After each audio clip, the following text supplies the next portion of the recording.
Dans cette vidéo, je vais vous présenter l'exercice Extremum 2 de la plateforme LearnWims.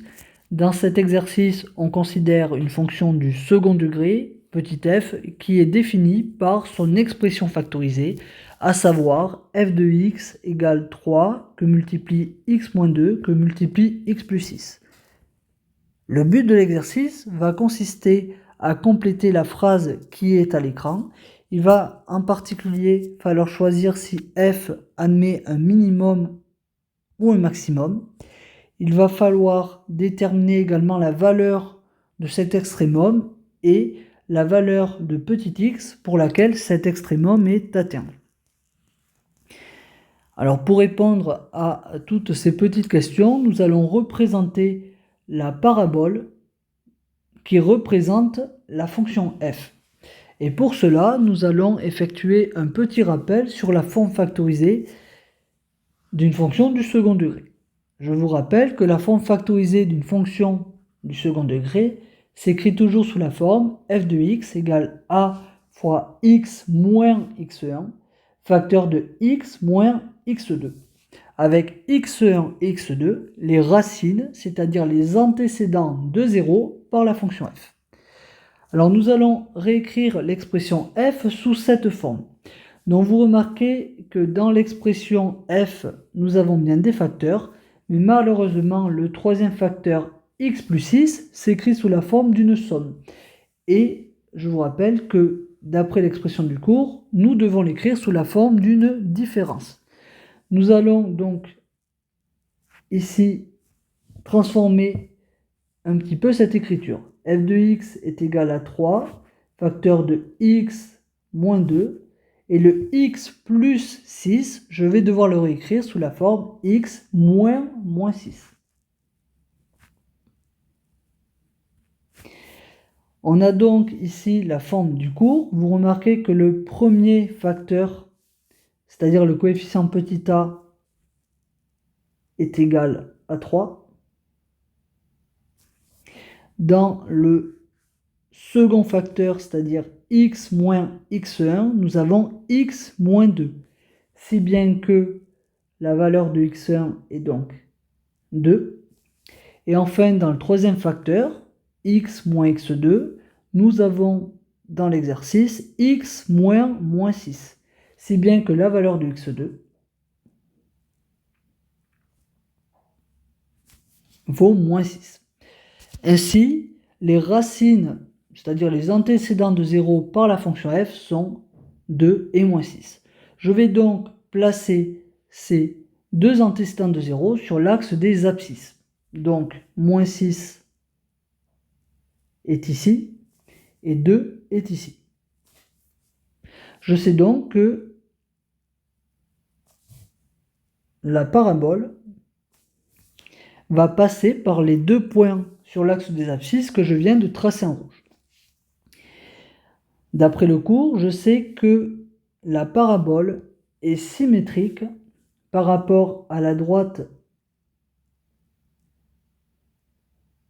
verticale que je trace ici en vert, qui va intersecter l'axe des abscisses en le milieu de moins 6 et 2. Alors pour calculer la valeur de ce milieu, je vais calculer la somme de moins 6 et de 2 que je vais ensuite diviser par 2. Donc petit calcul que j'effectue ici, moins 6 plus 2 divisé par 2, cela me donne moins 4 divisé par 2, autrement dit cela me donne moins 2. Je sais donc que ici je lis donc la valeur moins 2. Ainsi,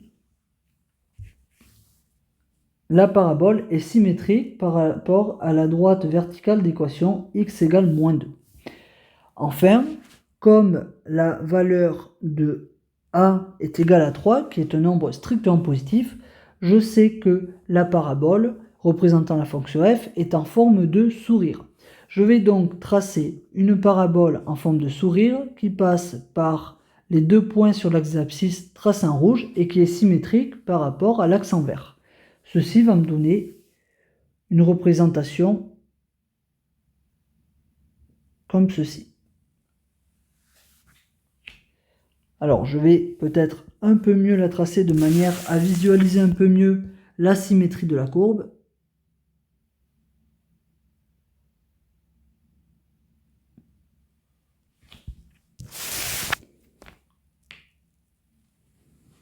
Alors, voilà qui est mieux. Donc, ceci est un schéma. D'accord? Ce n'est pas parfait, mais ce n'est pas grave. Cela va me permettre de répondre à l'énoncé. Donc, vous voyez que ici, f admet donc un minimum qui est atteint pour x égale moins 2. Et ce minimum vaut l'image de moins 2, c'est-à-dire f de moins 2. Ainsi, dans Euler-Wimms, je vais donc choisir minimum. Il est atteint pour x est égal à moins 2, puisque je vous rappelle que les valeurs de x se lisent sur l'axe d'abscisse. Donc ici, je vais mettre moins 2. Et enfin, dans la dernière case, je vais devoir mettre la valeur de ce minimum. Alors ici, nous avons dit que le minimum vaut f de moins 2, l'image de moins 2. Nous allons ainsi le calculer. Donc c'est ce que je vais faire ici. L'image de moins 2. Alors pour calculer l'image de moins 2, je vais remplacer tous les x par moins 2 dans l'expression de la fonction f. Cela va me donner 3 que multiplie, je remplace x par moins 2, donc moins 2 que multiplie, je remplace x par moins 2, donc moins 2 plus 6. Alors on effectue le calcul à la calculatrice et cela me donne moins 48. Si bien que l'image de moins 2 vaut moins 48, ainsi le minimum de la fonction f vaut moins 48. Donc dans Euler-Wimms, je mets donc moins 48 et je n'ai plus qu'à envoyer la réponse. Donc ici, bonne réponse.